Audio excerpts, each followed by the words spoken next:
About 12 Kevin, miles away. we might want to move back 10 yards. Tide's coming These in. are all Joe. He's like it, Joe. I want another big square. I'm now doing something that I wouldn't allow my children or you to do, which is turn your back on the sea. Sea is always dangerous. You should never really turn your back on it. Okay? I don't think it's going to be too bad myself now. But there are always rogue waves. You can have 500 waves come in, nice little pretty little wave, and then there's an ocean liner or something out there, and a huge big one comes in. So most people who get drowned in Ireland get drowned when they're facing the wrong way, like maybe they're fishing and they turn around and a big wave comes in and sweeps you off. So you know, in Ireland you should always be facing the sea. So I'm breaking my own rule here, but anyway, there you go. So the Giant's Causeway, there's a joke in James Joyce about a causeway being a disappointed bridge. The folklore of this place is that the Irish giant, Finn McCool, was having a row with the giant over in Scotland, and the giant in Scotland was chucking rocks at him over here, and Fionn McCool got annoyed with him and started building a bridge so he could go over and, as Peter Maguire would say, beat the crap out of him over in Scotland. But you see, because people look at something like this, it's been here a long time, and when you look at it, it doesn't seem natural, does it? Because nature tends to work on the Fibonacci sequence, and you all know what that is, right? But it's the mathematical principle of the curve and the whorl, the spiral, like the snail. Nature builds usually in the spiral, and it's on a mathematical principle known as the Fibonacci sequence, and that means nature works in curves. We all like curves, right? But when you see something in nature that is very, very symmetrical, it looks man-made. So like these are largely kind of hexagonal basalt columns. If you look up there on the side, you see on the side of the hill, you see these are columns that go right down maybe 100, 200 meters. The top of them is now sheared off, and we're standing on the top of very big columns. But that kind of hexagonal shape, you don't really find it much in nature. And this basalt formation here, there's a little bit of it on the far side over at the island of Iona in Scotland. There's one or two bits like this in the Philippines apparently, but generally speaking, the reason why this is a World Heritage Site is because it's the largest expanse of columnar basalt, as they call it, in the world. You all know your geology, right? There's three types of rocks: igneous, metamorphic and sedimentary. This is an igneous rock. Igneous is the Latin for fire. Igneous rocks are rocks that come up from deep down in the earth as a result of volcanic activity. Basically, how this stuff formed here was, back in the day, there was a big kind of volcanic caldera, you know, the center of a volcano. And that's the edge of the volcanic rim. The rest of it's been kind of eroded out there. This was a lake of igneous material, like a lava flow basically, big lava flow, molten, very, very warm, and then under specific, very specific conditions of temperature and cooling, it'll crack. Once the crust forms, it then kind of cracks and creates this particular form. So you're essentially on the floor of an ancient caldera, just like Yellowstone in America is a big, gigantic, active caldera and will probably blow at some stage in the near distant future, geologically speaking. But basically, that's what this is now. There's a huge amount of complicated geology that goes into it. But from our point of view, the igneous rock, the caldera of the volcano, the cooling of this giant bowl of molten lava under very specific conditions creates these magnificent formations.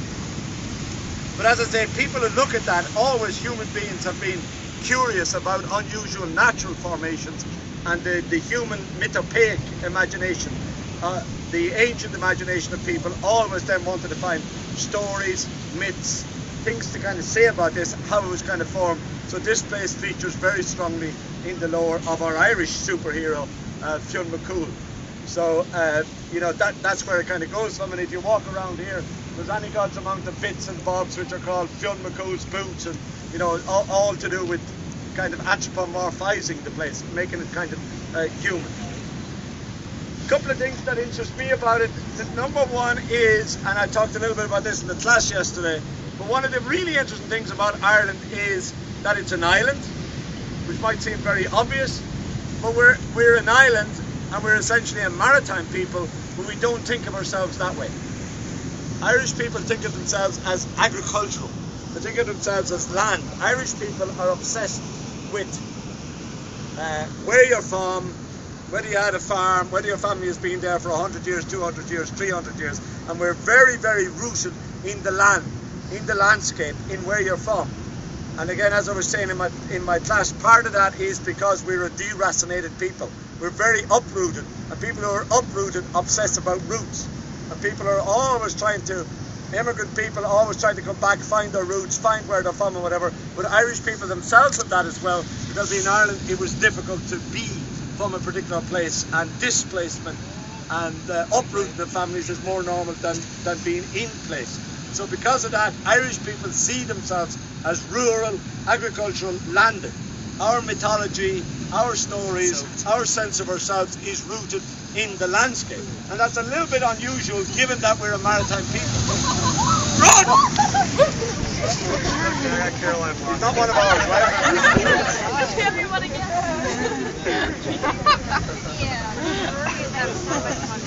See, that's a good example of what Irish people think about the sea.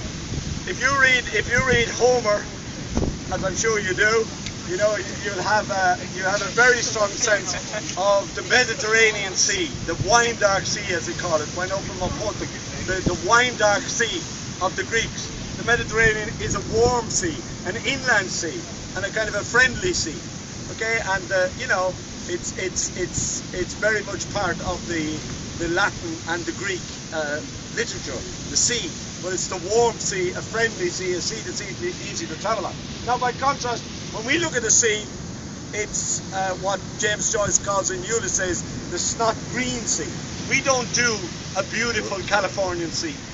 This is cold. This stuff, we move in the colour palette of our sea, it's between green and grey. Very seldom you see a totally blue sea in Ireland. Today is a beautiful summer's day in Ireland, as we would say, and yet like the sea has this kind of green, grey, and maybe sometimes slightly menacing tone to it. We're also, in Ireland, we have the reputation of being very rainy, but we're really more windy, and waves really are yesterday's weather. This is what was out in the Atlantic yesterday.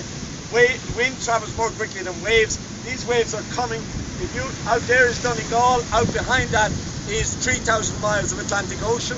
If you took a line straight north here, you'd hit the North Pole, right? And a lot of this water that's coming towards us here now is coming through the North Atlantic. It's very cold. It's coming from the Labrador Current, and as I say, like, it's had a lot of territory to travel over, but it's cold. This water here is cold as could be. And it's also, this is a very, very stormy, turbulent sea.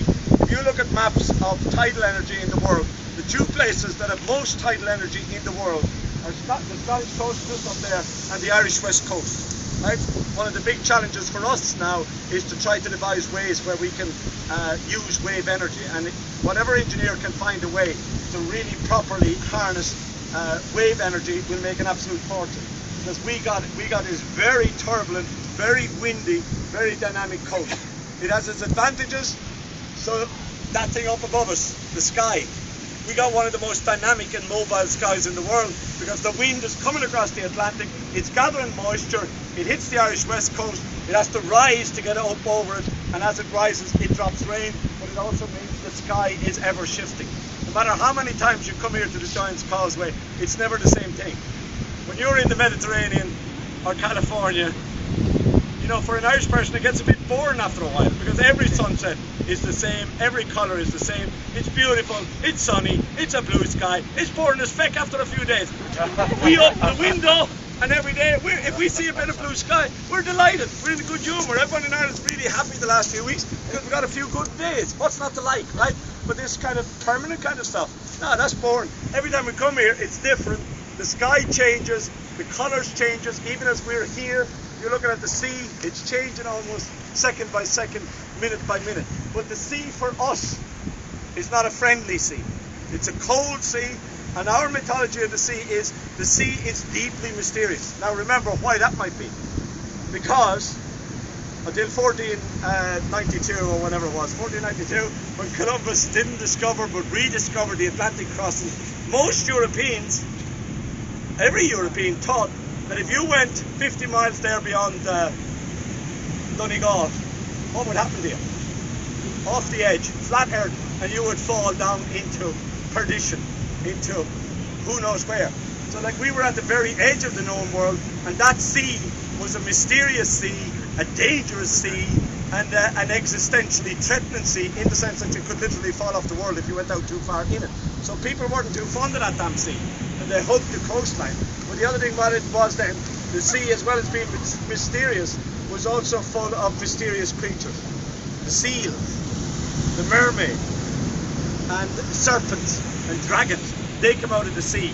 The sea was deep, mysterious, threatening, and full of creatures which weren't friendly to humans, and which have a slightly malevolent and sinister tone to them. And it's as if Irish people kind of retreated back into the comfort of the land and away from this constantly changing, very dangerous, very dynamic kind of sea.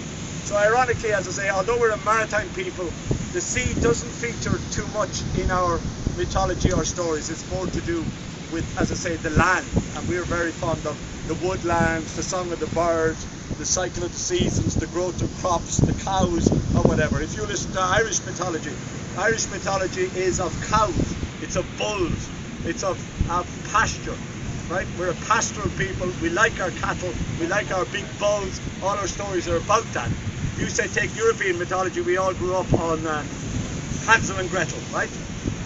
You know, and we all grew up on the Grimm's Brothers. And what the hell are those stories about? They're about bloody bears, right? Bears, yokes that can kill you. We've nothing like that here. None of our animals are very threatening. The biggest thing we have maybe is a bloody badger, you know, and that's only about that size. If it gets a grip on you, you can't break its jaw. But that's another thing. We got a dog for that, which I'm trying to persuade my family to buy, but Rory doesn't like it. It costs €500. They're a great dog though. And all it does is fight badgers. Yes, unique but very important skill. Why not do it? Don't come winching to me when the badger I've never gets you. seen a badger. They don't exist. Spoken like a true city person. Where was it? Oh yes, the bears, and the woods. You see, take Hansel and Gretel. You know that that's really horrible story about child abandonment, really, and then about well, that's what it's about. And the breadcrumbs, and then all these, like, you know, you're in the forest, and the forest is dark, it's cold, it's threatening, it's full of bears, it's full of wolves, it's full of starvation, it's full of stranger danger, right? Oh yeah, what do you think of that then? What's the other one? For that speech. What? What you want? Oh, it's Hansel and Gretel, yes, you know, the gingerbread cottage, which kind of looks nice, but I mean, that's a story about child abuse, isn't it? Right?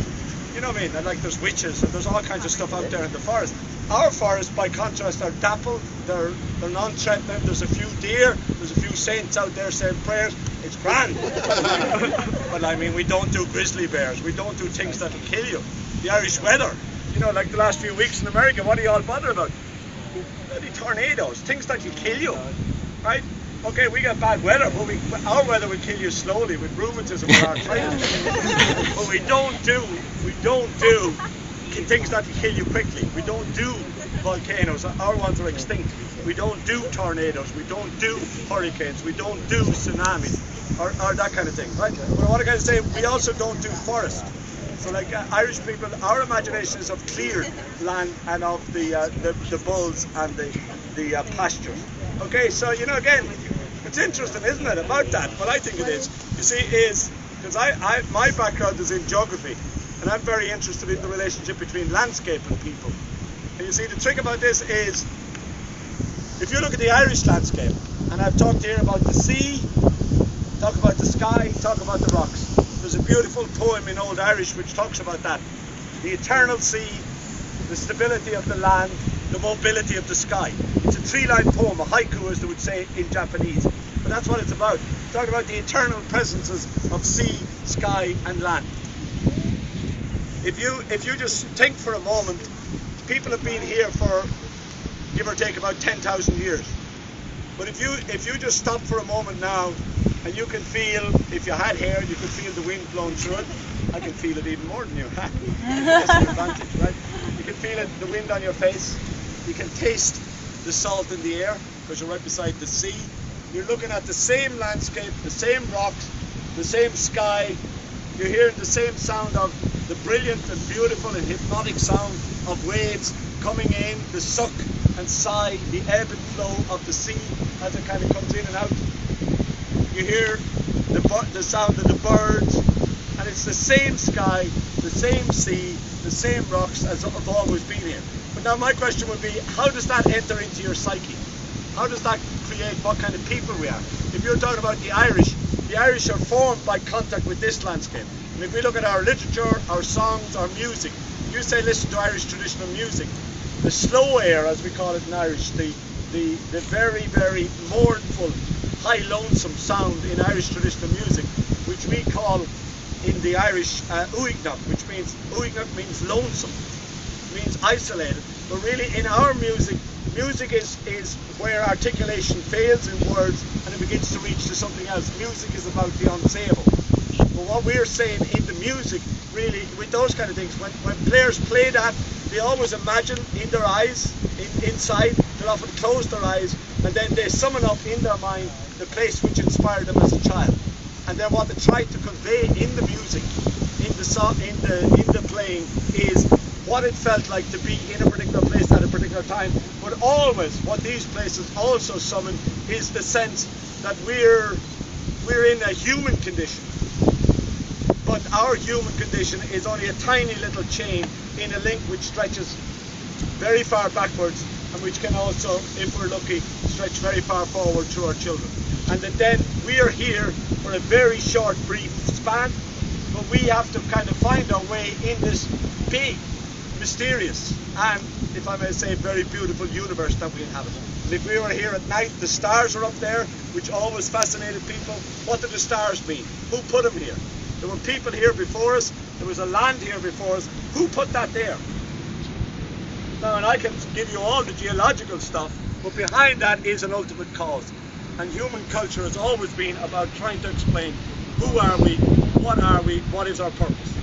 And the great systems of human thought, whether you think of theology or philosophy or culture or literature or music, they're really about that.